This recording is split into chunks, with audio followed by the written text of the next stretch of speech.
30 noyabrdan boshlab Sharqi Turkistonda 6-7 bal bo'ron chiqib, qattiq judun chapqin bo'lib, orqadan havo buzilib, qum tuproq yig'ib, Urumchi, Sanji va Shexanzilarga og'ir ta'sir ko'rsatib, kishilarda qo'rqinchli vahima paydo qilgan. –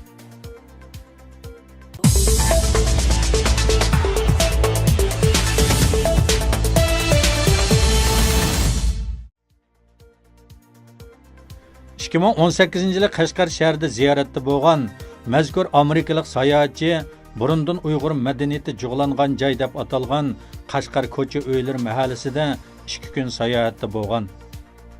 Qisqagina 2 kun jarayonida u Uyg'ur madaniyatining yo'q qilinib etilganligini ko'rib qattiq bearam bo'lgan, ham o'z ko'zi bilan ko'rganlarini oshkorlagan. U munolarni bildirgan: "Men bu mahallaning qaytadan o'zgartib yasalganligidan keyingi holatini ko'rib, Uyg'ur madaniyati uchun intayin muhim bo'lgan bir markaziy bog'chining hech bir odamdan xabarsiz holda yo'q qilib etilganligini his qilib yetdim. Bu xil o'zgartishdan keyinla nurg'un odam yo'qolib ketibdi. Bu chaqda tabiiy holda bu odamlar nega ketdi deydigan savol paydo bo'ladi" dedi.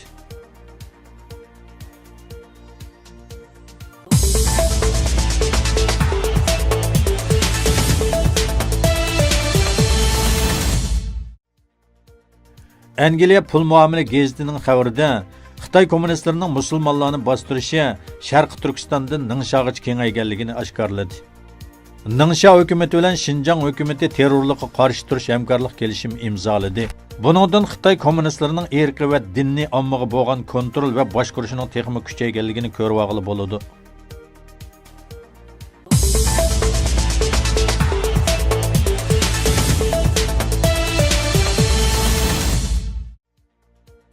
Xitoy kommunistlarining Sharqi Turkistondagi zulmlaridan ibrat elib, Qirg'izistonning poytaxti Bishkekda Qirg'iz ommasini qo'g'dash komiteti qurilib, 29 noyabr Sharqi Turkistonda yashayotgan Qirg'iz xalqining beshig'imi bu fojianing kelganligini oshkorlab, Xitoy hukumatiga qattiq noroziligini bildirib, tutqun qilingan begunoh xalqini qo'yib berishni talab qilgan.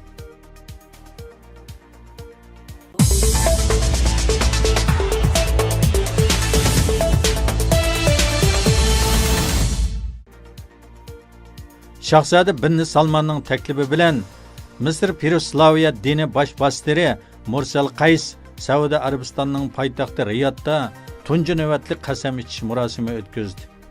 Shundaqla bu murosimiga yana Protestant dini asoschilari qatnashgan bo'lib, bu ziyorat 17-dekabrgacha davomlashadi ekan. Shubra Qaymah cherkovining bosh bostiri Mursal Qays Saudiya Arabistonda tunji ziyoratda bo'lganligini hamda bundaq bir cho'ng zaminda cherkovning bo'lmaganligidan afsuslanganligini bildirdi.